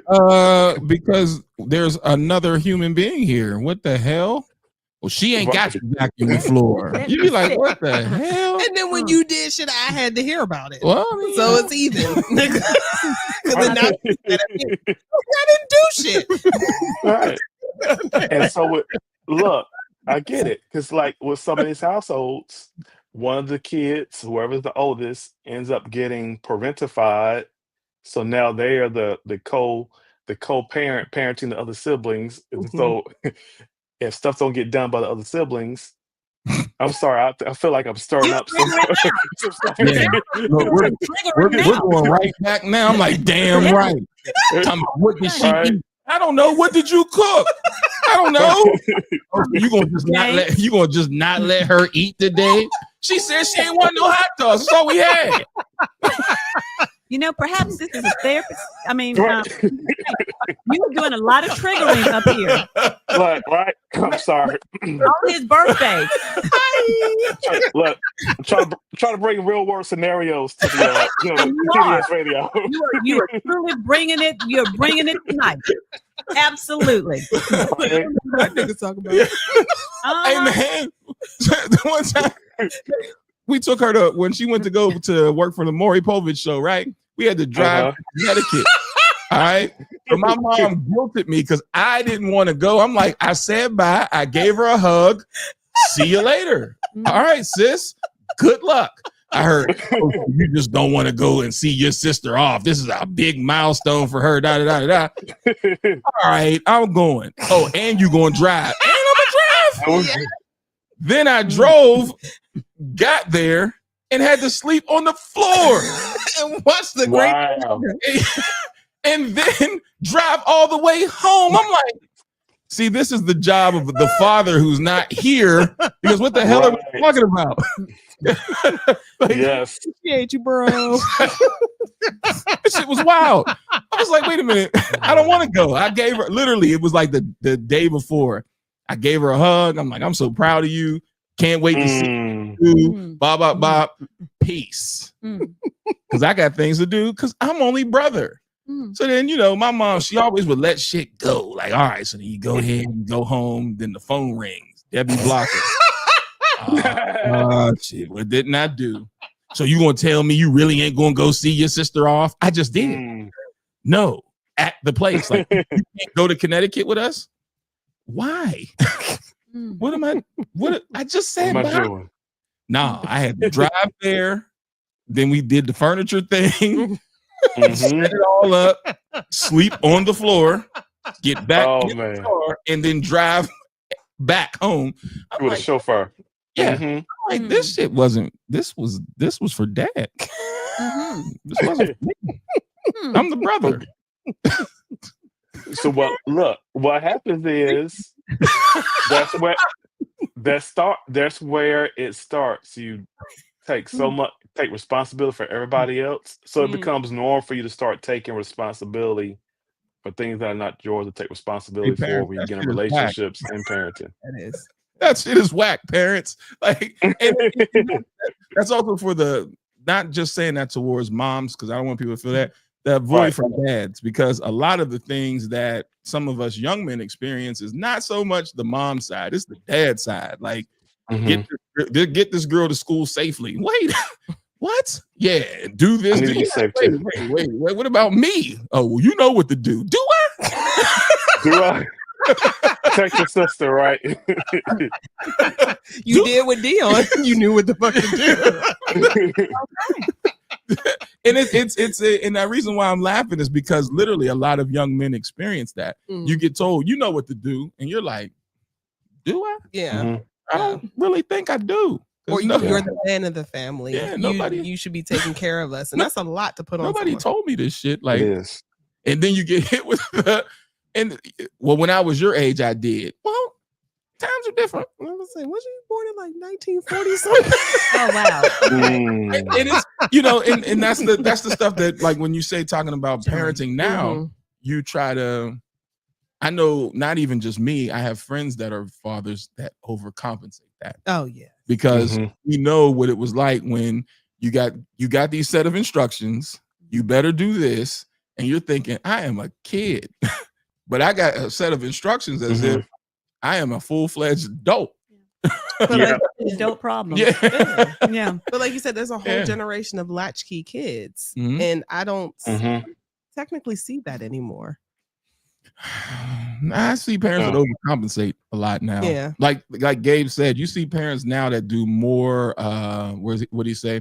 Parents that correct. And that's a majority of the kids in school now. Parents get mad at the teachers for setting boundaries. Like, there you go. Now, I had a kid that, today is Wednesday, so Monday, young man walking, he's cussing on his phone. So of course I'm thinking he's talking to a student, and we're like, man, get off the phone. He's like, I'm talking to my mom. Whoa. Ain't no way. And when I say dog, no way. He was talking to her as if you automatically thought you're talking to another student because there's no possible way that that's an adult on the other end of that phone, the way you're cussing and walking down the hallway. Wow. And because I told her, if she doesn't leave me that alone, with the phone that she gave you. With the phone that she's paying for, because you had no job. And so then now when we said, well, the student, you're going to get in trouble for that. Here's what she told us. Well, he's having a bad day. His grades are not where they need to be. Blah, blah, blah, blah, blah. And she took it. And we're like, what? Because he just cussed you all the way out. Like you weren't even a human. But then look what's going to happen when he gets older. So then now someone's daughter is going to fall victim to that, to where you think that you can cuss and talk to her any sort of way. Yeah, it's crazy. He's going to run up against someone who will not accept that behavior. Hello. And knock it in your face. Yeah. Bash you right in the head. It may not be a positive experience for him. What? Yeah. That's all I'm saying. Yeah, it's different. Like what Gabe is saying, it may not look like latchkey kids, but I will tell you that I feel as though a lot of the overcompensation for broken homes, you see that amongst the kids now, and that's not a race thing. It's with all. Like you can see that parents are overcompensating for what they experienced, and we're parenting out of our trauma. Yeah, big time, big time. You know, I had a guy that I was dating that was, you know, like James said, was parenting out of trauma, and I was trying to bring some of these things to his attention. Wow, the way that he collected me, I said, "Oh, bitch." he said, "Don't worry about it. You're just mad because you were a loner as a kid." I said, "Oh, we went there. Okay, well, this relationship is over. Fuck you and that kid." That was a quick turnaround. That was a quick turnaround. He gathered me. I said, "Oh, okay." Well then, that sounds this like is real talk. History himself. Yes. Gabe said, Coach immediately went back to Kim not wanting them hot dogs. Yeah, that's a traumatizing story. Yes, it was. That's how I learned how to cook, because you're told, you know, and this is the thing with parents, like you get put on, you're told, make sure she eats, and you're like, okay, well, this is what we eat. I don't want that. All you're thinking is, I don't feel like the punishment of not letting her eat, because we've experienced that already. So then what am I going to do? I'll go burn up the kitchen and try to learn how to cook chicken that was already frozen. Yeah, the chicken was already. So I'm putting in frozen chicken in hot grease. That didn't. You don't eat, girl. Yeah, it did not go well. Eat a hot dog. 12 years old, you got to figure this thing out. And all I know is I didn't completely unthaw it. I'm like, why is it cooking like this? And you hear, you ain't unthaw that chicken? Who is telling me this? And I think it's so hilarious. And James, and then also on TV, you know it too. A lot of it for us is trial and error. You're not being told that this is how you do it. And so when I say things, even to Chiquita now, like, nobody tells you this stuff. Like, you don't get told this. People wasn't fully on thawed, then I know it won't season. Get seasoned. It ain't that crazy. I seasoned frozen chicken, slightly frozen chicken. The inside was. I know you didn't bread it. I put some flour on it. You could not have it. What was it gonna stick to? It slid off. It was all inside the grease. It was a terrible experience. It ain't gonna stick to nothing. Terrible experience. She ended up. I don't even know. Do you remember what you ate that night? I do. What did I tell you? A lot of my childhood, I don't remember. You ate waffles. So I burnt the damn chicken. Well, you ate waffles. Why didn't you go with waffles first then? Because I had to figure out what I was going. I wanted to do something like, okay, dinner. In my mind, waffles is breakfast. Because then you'll get it. Who told you to give her them waffles? Y'all, that's y'all breakfast. There's a whole bunch going on here. Oh, yes. It is. Because the hilariousness of it is, there's like you said, this is now how I parent with all that stuff in my head. Yeah. And it's crazy because the kids are the recipient. I'm the soft parent. Come here. Let me know. Chiquita, Chiquita gave her 3 days of punishment because she didn't clean her room and there was like sand. Yeah, and there was sand in her bed. I'm like, don't you think that's excessive? Yeah, 3 days. Sheesh. Nah, because like TV said, I told you once. Okay. I've told you twice about this damn. Yeah, I told you about this damn sand. Yes. And so after the first day, I was like, well, she can watch TV with me. No, she can't. Ooh, I'm like, oh, there's consequences. There's consequences to the action. You know, and this is probably where so this is where we have the biggest challenge, because you got either gentle parenting or authoritative parenting, right? And the blend of that is you want to. So punishment usually leads to some level of emotional. When you punish, you're usually leaving some level of emotional disconnection. So the child is disconnected because of the punishment that you're offering them and how you're going about doing it. The goal is discipline. Now, the difference between discipline and punishment is you just pay the consequence, but you don't learn anything about why, to make it reparative, how to improve it, Yeah. Discipline is about, how do I stay connected to my child while I'm holding a boundary in whatever they've did. So and I'm trying to think of a good example here of, and this probably in our age, I will say culturally, around emotional expression for kids, because these kids, they're a lot more emotionally fragile and emotionally expressive, right? Yeah. So Mhm.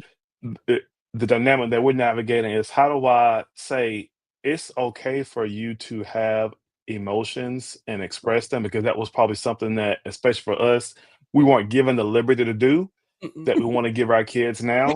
Kids So how free. How many people have heard that line? right. So how do I give them the ability to let them know, hey, it's okay for you to express your emotions, but how you express it is important, because you want to be heard, right? And Avery, I asked my son, you want to be heard, right? And he'll say yes. So think about how you say something. I know you want to have an emotion. You can be angry, be upset, but how you express it is going to determine how I hear it. And so what that gets to is, hey, your emotions are important. I'm hearing you, but you can't go about it that way if you're trying to get something, especially if you're trying to get something from me. Like that's not going to happen, Right. right? But yeah, the punishment, it doesn't work, because what often happens is you produce kids that will behaviorally comply when they're in your presence, but do something totally different in your absence. That's what's in these school true. buildings. Yeah, because some of the parents can't believe it until you show them the video of their kids doing what you said they did, and then now they spaz out, because sometimes it's kids that you would never. You look at the parents and you would never expect this type of behavior. But then when you say, "Here's the video," whew, you know what I mean? And you said it's not. The one thing I can tell by everybody here, we've had consistent parenting enough to know that there ain't no switch where I'm act this way, this over here, and then switch and be this way over here. That's what you see a lot with these kids. So amongst their parents, they go into being angels. Then the moment you let them loose and they ain't around, they tear it up. Interesting. Yeah, they tear it up. Yeah, that's unfortunate. I mean, it is. I say that sincerely. Yeah. That is unfortunate. Yeah, and it's more than a little bit, man. And then, like you said today, what I experienced with a young man is he didn't have any coping skills whatsoever, and he's like a junior, and he just broke. But there was no balance of being able to communicate through what he was experiencing, and literally he just broke to the point where I ended up having to give him a hug, because when I say he broke, there was just nothing but tears flowing, and I don't understand it. And he's mad and he's angry and he's frustrated, and he couldn't express why he was angry, mad, and frustrated. All he could say is, I'm angry, mad, I'm mad at myself, and he's punching his fist together because he's upset. And he couldn't get it out. But then once again, when you think about the dynamics, he's like, my mom is on me, y'all on me, like everybody's on him about his academic performance right now. He just could not say, hey y'all, I just need a break. Like it came out in the worst way. I'm glad he got it out, but it came out in the worst way. And it's a lot of these kids, like their ability to talk with adults is just shot. Like, I have kids that'll say, can I come in your room? And you say, well, why? Because this substitute is getting on my nerves. Well, what did you say? No, it's just the way they talking to me, yo. They talking to me crazy. Well, what was your response? Man, they ain't gonna be talking to me like that. And I'm like, how are they talking to you? Ooh, ouch. Because we, as an adult, we knew that there was a certain dialogue that you can have with adults, and then if it went past a certain, then you stop. No, these kids keep going. So then it turns into disrespect, because now you're communicating with me as if you are an adult, and you're like, you're a kid, relax. But they don't take it that way, so they feel like they're communicating on an equal level, and it is frustrating in that department, because it's not just kids with behavioral issues. These are kids, period. Like, even talking to my 14-year-old, you can tell that because of, I think, what they're exposed to, as James said earlier, their dialogue with people is just consistent across the board, whether you're an adult or a peer. And that's wild. Yeah. It is.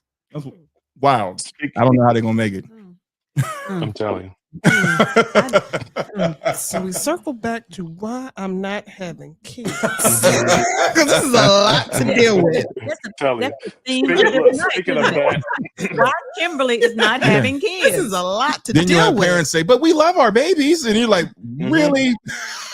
look, speaking of that, I'm actually going to have to head to a session now to help some parents navigate. Okay. Hey man, we appreciate you stopping in, man.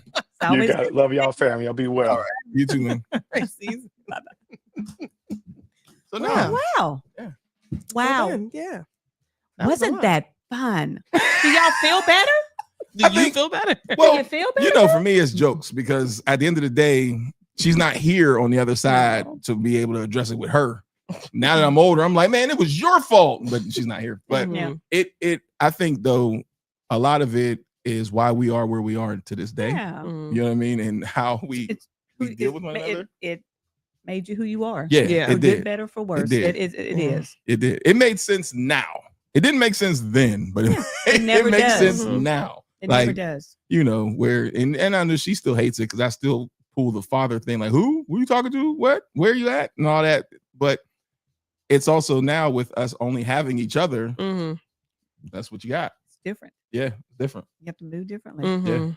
You understand. Yeah, you get it. Yeah, you get it. Yeah. And I think that's what something I think a lot of people should do is kind of give grace to parents when you feel like this was wild. Because what I've started to do now is go back and think about how young some of them were. Yes. And you're like, ugh. Mhm. Yeah. Because what would I have done Yes. at this age now with 2 kids? Like, Mm. what? And Yes. one who just don't want to get right. And Yes. me. And then one that's tubby and then wants to eat all the time. Like, what? And with a lisp. What's happening? Okay. Because I would have thought I was special needs. Like, is she okay? Definitely. No, going back in time, I'm like, yo, this kid is autistic. Is this one okay? 'Cause maybe we should get her checked. Hey. I feel like I'm the mediator. Okay. Definitely. And tonight, people, we are just wrapping up a session with Kimberly you said. and Kenneth. Then I go back and think about things, but like you said, there is a level of mom Yeah. doing things that has made me a self-sufficient adult that has given me Yeah. the ability to problem solve that I'm not seeing with a lot of these kids. Where Correct. I'm like, you don't have a level of figuring this out. Yeah. Like, She gave you that. yeah. Yeah. That's a blessing. Mhm. Because So you, listen. and she would say it like, my job is to make y'all productive citizens Yes, out here. Absolutely. And when she would tell me, I'd be like, man, it's what's so cold. Cold my ass. The You world is cold, baby. You talk about cold and cold indifferent. my ass. My They goal don't give a shit is about to you. not have my And don't. that's the type of stuff she would Yeah. say. My goal is to make sure my kids ain't out here depending on That's shit. right. Mm-mm. Like, God bless the child who has his own. Better get out there and drop it like it's hot and rinse through yesterday. You better work this. yeah.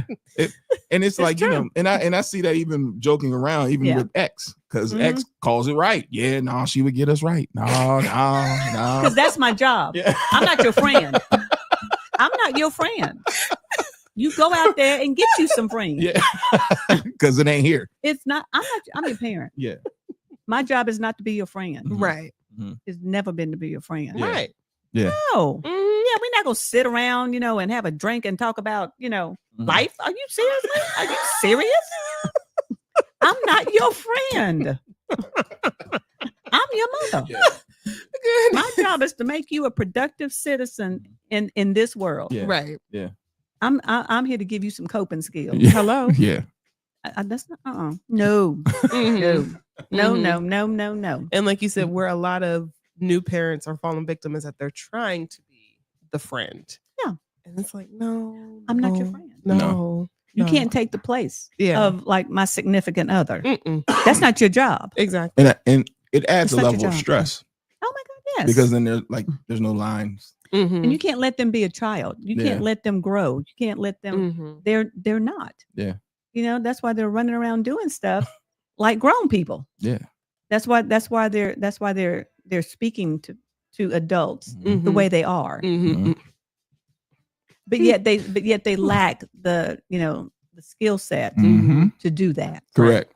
They lack that. Mhm. Yeah. And so you're Mhm. asking them to be an adult and have adult problems Mhm. because they do have adult problems, Mhm. Mhm. because they're not at this point set up, especially when they're teens. They haven't been set up for success. They Right. haven't. They Yeah. don't have a base. Mhm. Mhm. And so, I don't know, bless their hearts, how they're going to make it through Yeah. Mhm. because Yeah. it's going to be difficult. It's gonna be tough. It's going to be tough. difficult. But then, if their parents need to get to baseline, you can get them right with. I can help them, honey. I know. I'm Hello? not a miracle worker, y'all. That's right. I'm not. But yes, I mean, truly, I always say that you can't pour from an empty cup. Right. You've got to take care of yourself. Mhm. You've got to take care of your mind, your body, and your spirit. Mm-hmm. And the way to do that is to come to thehealingconsultant.com. Hello. And I mean, because I do have blogs on how you can incorporate CBD into your Mhm. everyday life to decrease your stress, to decrease your anxiety, the aches and pains of everyday life, Mhm. because that's just the way it is. And you have to be able to take care of yourself. I've got Mhm. everything from scented candles, honey, to lotion, to oils, to gummies, everything. Yes, I'm helping. Like I said, that's just one piece of the puzzle. Mhm. But you've got to set intention, because if not, they're gonna drive you crazy. And will. Yeah. And Mhm. will. And will. And will. And I don't care if it's just 5-10 minutes out of your day. Mhm. Do something for yourself. Right. Do something for yourself. Mm-hmm. Set yourself up for success, honey. Hello. Yeah. You got to, because you're dealing with these people. Yeah.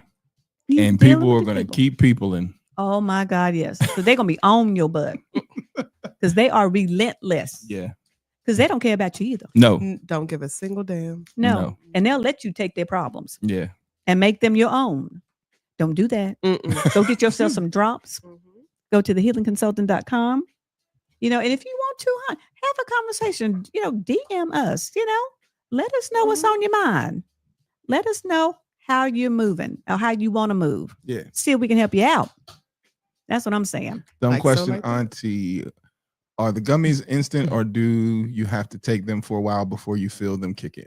Okay. Never a dumb question. No, absolutely not. Because we talked about gummies. So gummies are going to take, if you take it on an empty stomach, it'll kick in about an hour. If you do it afterwards, it's going to take about an hour and a half because it goes through digestion. Mm-hmm. So gummies are going to take a minute to kick in. Now the drops will not. Mm. So the drops, give it 15, 20 minutes. Yes. And it'll level you off. Mhm. Okay. So I would suggest drops if you want to try to do like some instant relief, because it's going to take about 15, 20 minutes, and it can go in anything, Mhm. coffee, water, tea, whatever you want. Mhm.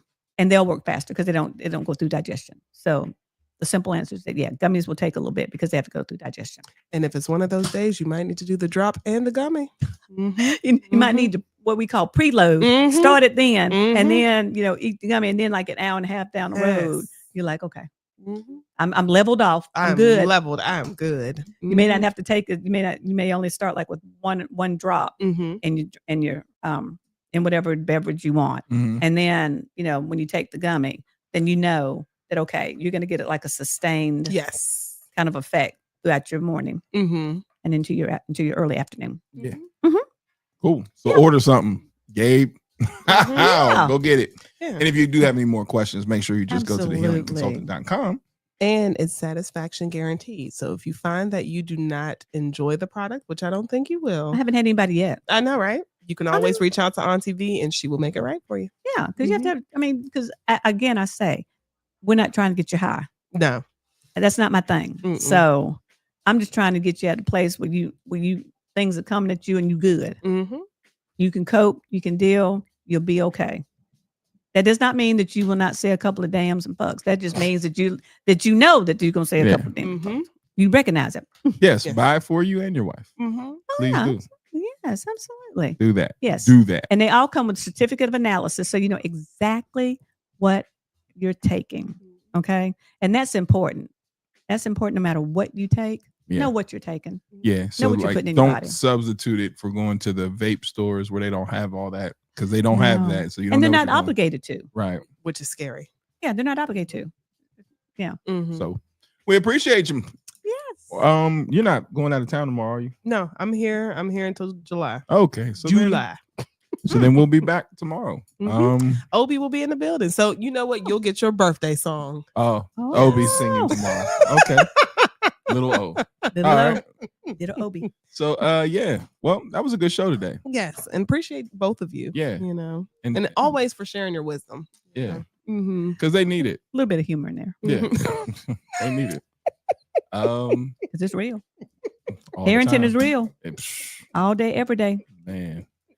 Mom, last story. My mom sent her a text about number 2.